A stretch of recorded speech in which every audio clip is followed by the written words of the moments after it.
हाँ बच्चों, कल हम 7 तक प्रश्नावली पढ़ा चुके हैं। 7 खत्म हो चुका है। अब हमें 7 शुरू करना है। उसमें एक आध फार्मूला उसको हम देख लेते हैं। फार्मूला है इंटीग्रल tan x dx बराबर minus log mod cos x plus C, या माइनस हटा देते हैं तो log mod sec x plus C भी लिखेंगे। माइनस में तो काश में लिखेंगे, प्लस में तो सेक में लिखेंगे। और इंटीग्रल cot x dx तो इसका होता है log sin x log mod sin x, या माइनस में लिखेंगे तो minus log mod cosec x plus C. इसको थोड़ा सा हम लिखा भी देते हैं कैसे होता है, थोड़ा सा देख लेते हैं एक को एक। जैसे हम इंटीग्रल tan x dx, इसको हम चाहें तो sin x बटा cos x लिख सकते हैं dx। अब मान लेते हैं कि माना t equal to cos x, तो अवकलन करेंगे तो dt अपॉन dx बराबर माइनस cos x का अवकलन माइनस sin x, क्रॉस गुणा कर देते हैं तो sin x dx बराबर माइनस dt। माइनस किधर भी लिखा है कोई अंतर नहीं होगा। हम ये बटा वाले को t माने d लिखा जाएगा, और sin x dx को हम क्या लिखेंगे यहाँ पर माइनस dt। तो माइनस को बाहर लिखा जा सकता है 1 बटा t dt, एक भी लिख सकते हैं। 1 बटा x का log x होता है, log mod x होता है, 1 बटा t का log mod t होगा, तो minus log mod t plus C, minus log mod t का मान वापस कर देंगे cos x प्लस सी। ये माइनस का मतलब क्या कि -1 भी लिख सकते हैं। तब इस माइनस को उठाकर हम घात भी बना सकते हैं, या log cos x पर -1 घात प्लस सी, माइनस 1 घात तो इसको 1 बटा काश लिख सकते हैं, बटा में ले जाकर 1 बटा काश क्या लिखेंगे सेक। तो प्लस में रहेगा तो सेक हो जाएगा, माइनस में काश, वही प्लस में साइन है, माइनस में काश हो जाएगा। ये दोनों फार्मूला का यूज होगा इस चैप्टर में।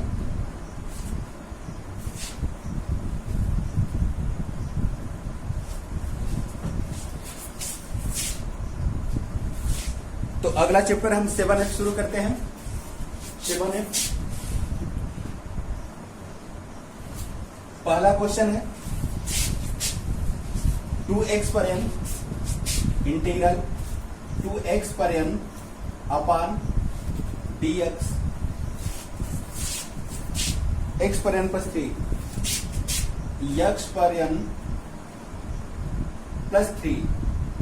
अब इस कंडीशन में हम हर को ये दो को तो बाहर भी लिख सकते हैं, अचर पद या गुणांक को बाहर भी लिख सकते हैं, तो 2 को बाहर ही लिख लिया जाए। x पर n माइनस 1 dx अपान x पर n प्लस 3। और इस कंडीशन में हर को मान लेते हैं अवकलन, तो ये निकल जाएगा dt बन जाएगा। तो t इक्वल टू x पर n प्लस 3, तो अवकलन कर लेंगे तो dt अपॉन dx बराबर n x पर n माइनस 1 और 3 का 0 हो जाएगा। यहाँ से x पर n माइनस 1 का मान निकालते हैं हम, तो n बटा में चला जाएगा, dx ऊपर चला जाएगा। x n पर n माइनस 1 dx बराबर 1 बाई n dt लिख सकते हैं। अब 2 इंटू इस पूरे को हम क्या लिखेंगे 1 बटा n dt, 1 बटा n dt, और इस पूरे को हम माने t, 1 बटा t को क्या लिखेंगे log mod t, इसको हम 2 बटा n भी लिख सकते हैं log mod t, या 2 बटा n log mod t का मान वापस करते हैं। t का मान क्या है x पर n प्लस 3 अब प्लस c। ये हमारा पहला क्वेश्चन हो गया।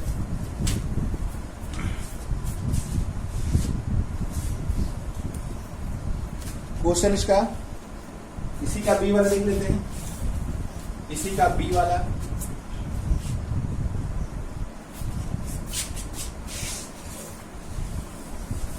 बी वाला है दिया है कि इंटीग्रल 4x पर 3 अपान x पर 4 प्लस 5, x पर 4 प्लस 5 पर whole to the power 5 dx। अब हम इस पूरे नीचे को देखते, हम ध्यान से देखते हैं कि किस पार्ट को माना जाए। एक पार्ट को टी माना जाए, दूसरा पार्ट भी dt के अनुरूप हो जाए। यदि इसको मानते हैं, इसको मानेंगे, तो अवकलन में हमेशा घात कम होता है। अवकलन में घात हमेशा कम होता है, समाकलन में घात बढ़ता है। तो मानते हैं तो अवकलन करेंगे तो 3 घात कम होगा, 2 घात तो बटा में आ जाएगा, नहीं आएगा। यदि इसको मानते हैं तो x/4 का अवकलन करेंगे तो 1 घात कम होगा, x/3 मिल जाएगा उस पूरे पद को। और अचर पद का अवकलन तो 0 होता है, तो पूरे पद को मान लेते हैं। माना t बराबर x/4 + 5, तो अवकलन करेंगे dt/dx 4x/3 और प्लस 5 का 0, या क्रॉस गुणा कर देते हैं 4x/3 dx बराबर dt हो जाएगा। तो ये नीचे वाले को हम t माने तो t, अब 5 घात के लिए 5 घात, तब ऊपर वाले को 4x³ dx क्या लिखेंगे dt, तो इस पद वाले को क्या लिखेंगे dt। जब x वाला पद t में हो गया तो शेष पद भी dt में हो जाना चाहिए। अब इसको हम चाहें तो ऊपर लेकर t पर -5 को dt लिख सकते हैं। अब पहला वाला सूत्र, एक घात जोड़कर बटा में, या इसको t पर -4/-4 या -1/4 t का मान वापस करते हैं।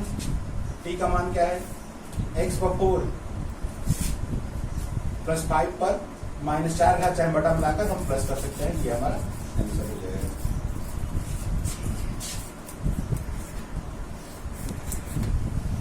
अब क्वेश्चन पहला का डी देख लेते हैं हम।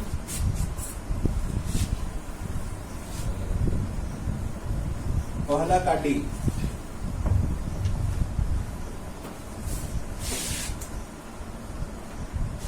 इसी का डी है इंटीग्रल e पर कॉर्डिम x अपान कॉर्डिम x dx। अब हम मान लेते हैं कि माना t बराबर कॉर्डिम x, तो अवकलन करेंगे तो dt/dx, मानेंगे तो अवकलन निश्चित है x के सापेक्ष करना है। तो कॉर्डिम x का अवकलन 1/2 कॉर्डिम x हम जानते हैं, और x का 1 हो जाएगा। अब इसको हम इधर गुणा कर देते हैं, 2 का इधर गुणा कर देते हैं, तो dx बटा कॉर्डिम x बराबर 2 dt हो जाएगा।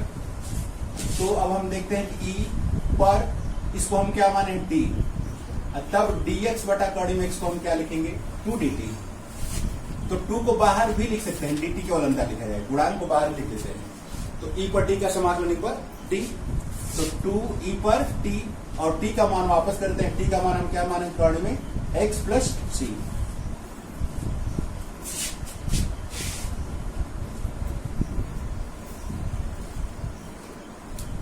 दूसरा का डी देख लेते हैं। दूसरा का डी इंटीग्रल, एक ए भी देख लिया है, फिर डी देख लेते हैं। इंटीग्रल e पर tan इनवर्स x, e पर tan इनवर्स x अपान 1 + x²।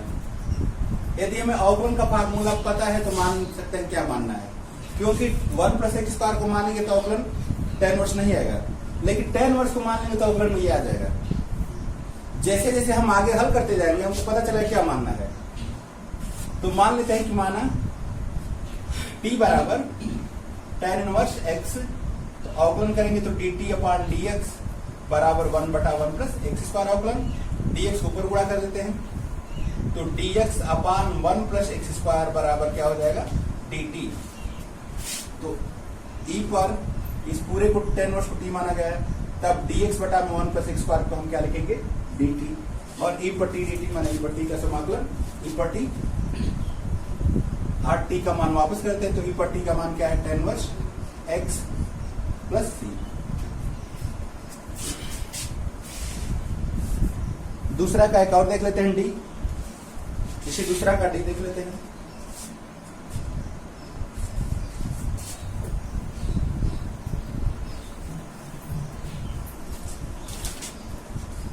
दूसरा का डी है इंटीग्रल e पर m सेक इनवर्स x अपान x √x² - 1 dx। तो सेक स्क्वायर का अवकलन का सूत्र हमें पता है कि 1/x √x² - 1 होगा, अर्थात इसको हम मान लेंगे t, तो एक dt में निकल जाएगा। बस यदि फार्मूला याद है, मौखिक अवकलन हम कर सकते हैं, तो पता कर सकते हैं क्या मानना है। तो माना t बराबर m सेक इनवर्स x पूरा मान लीजिए, तो dt अपान dx m गुणांक है और सेक इनवर्स का होता है कि 1/x under root x square minus 1। अब dx ऊपर कर दीजिए, हमको बटा में डाल दीजिए, तो dx बटा में x under root x square minus 1 बराबर dt बटा m चाहे 1/m dt। तो अब देखते हैं कि e पर इस पूरे को हम t माने हैं तो t लिखा जाएगा, और dx बटा में इतना को हम क्या लिखेंगे 1/m dt। 1/m को बाहर ही लिखा जाएगा गुणांक बना के dt। 1/m e पर t का समाकलन e पर t या 1/m e पर t का मान वापस करते हैं, t का मान m sec inverse x plus c।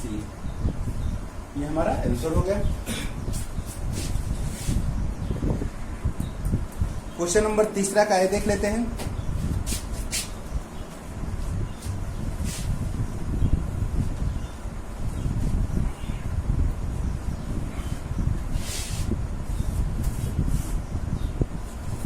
Question number 3 का A, integral sec x into cosec x, sec x into cosec x dx upon log cot x।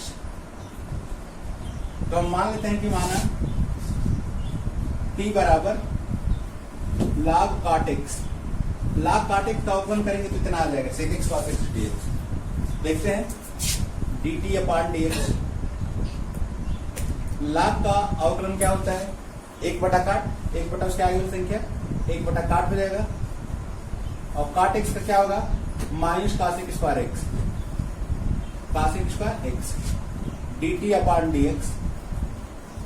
इसको हम 1/काट क्या लिख सकते हैं 10, और 10 को साइन बटा कास भी लिख सकते हैं, साइन x बटा में कास एक्स इंटू ये कासेक स्क्वायर एक्स है तो कासेक एक्स, कासेक स्क्वायर 2 बार लिख सकते हैं और एक को लिख सकते हैं 1/साइन एक्स। ये माइनस था, माइनस को हम बाहर लिखते हैं, 1/साइन में कासेक है और ये कासेक, दोनों कासेक स्क्वायर हो गया, साइन साइन कट गया, 1/कासेक dt अपान dx। 1/कासेक क्या लिखेंगे sec x minus sec x और एक कासेक एक्स। ठीक, अब dx उधर गुणा कर देते हैं तो sec x cosec x dx equal to minus dt। तो 1/ इस पूरे को हम नीचे वाले को हर को t माने हैं, तो ऊपर वाला क्या बन जा रहा है माइनस dt, यहाँ पता है ऊपर वाला माइनस dt बन गया। तो 1/t का समाकलन log t log mod t या माइनस log mod t का मान वापस करते हैं log cot x plus c। ये हमारा तीसरा का ही ये हो गया। अब क्वेश्चन नंबर तीसरा का हम d देख लेते हैं।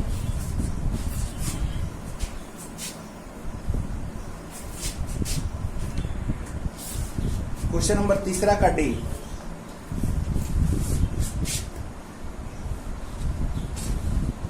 इंटीग्रल साइन एक्स अपान साइन एक्स माइनस अल्फा दिया है dx। इसको हम ध्यान से देखते हैं, साइन इंटीग्रल साइन यह यक्स कोण है ये, इसमें हम माइनस अल्फा घटा देते हैं, प्लस अल्फा जोड़ देते हैं, मान में अंतर नहीं पड़ेगा, जोड़ते हैं। अब बटा में साइन एक्स माइनस अल्फा, ये पूरा पद को यदि हम a मान लेते हैं और b, तो साइन a प्लस b के सूत्र पर इसको तोड़ सकते हैं। तो साइन a प्लस b के सूत्र तोड़ेंगे तो sine x minus alpha cos alpha plus cos x minus alpha sine alpha. ये होता है साइन का पहला कोण कास का दूसरा, कास का पहला साइन का दूसरा, पहला कोण दूसरा कोण, और दोनों के बटा में हम अलग अलग डाल देते हैं, साइन एक्स माइनस अल्फा और ये sign x minus alpha. Integral और ये dx।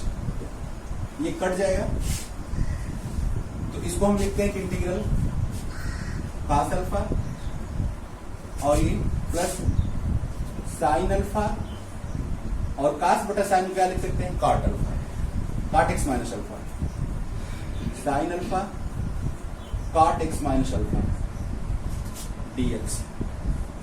अब इसको चाहें तो इंटीग्रल को हम अलग अलग भी लगा सकते हैं, इंटीग्रल dx दोनों पद के साथ, तो लिख सकते हैं cos अल्फा dx और plus integral sine alpha cot x minus alpha dx। दोनों को अलग अलग इंटीग्रल dx भी लिख सकते हैं, उससे कोई अंतर नहीं पड़ता है। तो इसका समाकलन क्या हो जाएगा,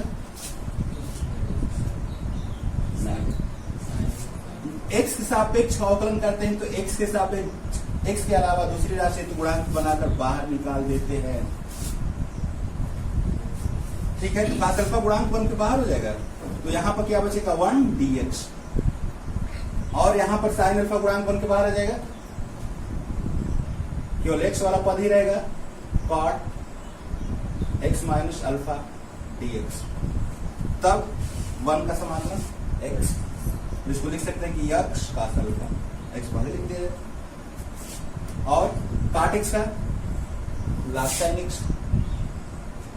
तो प्लस ये साइन अल्फा गुणांक है और इसका log माड साइन x माने ये कोस x माइनस अल्फा। यदि x का गुणांक कुछ है तो बटा में जाएगा, तो x का गुणांक 1 है तो 1 लिखने से कोई फायदा नहीं है, प्लस ये हमारा तीसरा का डी हो गया।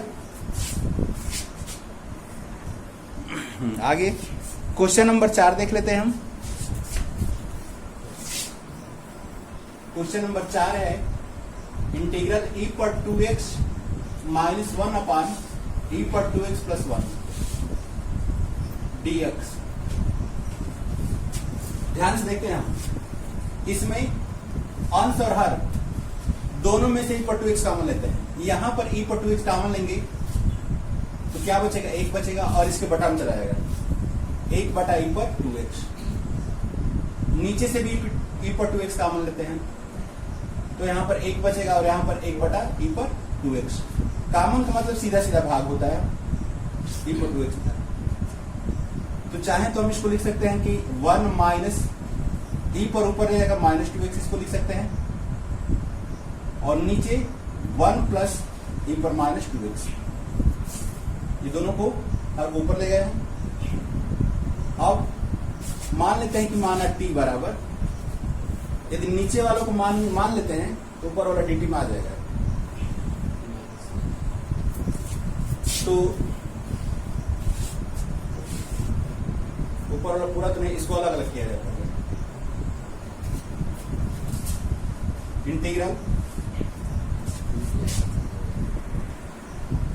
हाँ तो यहां पर हम e पर 2x कॉमन लिए हैं, इसको छोड़ते हैं e पर x ही कॉमन लेते हैं, इसमें e पर x कॉमन लेते हैं, या कहा जाए कि e पर x से अंश हर में भाग देने पर e पर x कॉमन लेंगे ऊपर से तो एक e पर x बचेगा और यहाँ पर बटा में चलाएगा माइनस 1 बटा e पर x।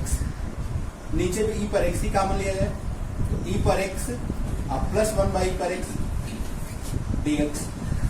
e पर 2x है तो e पर x यहाँ पर बचेगा और यहाँ पर 1 के बटा भाग हो जाएगा, यहाँ पर भी e पर x कॉमन लिया जाएगा तो e पर x और 1 बटा e पर x, ये कट जाएगा।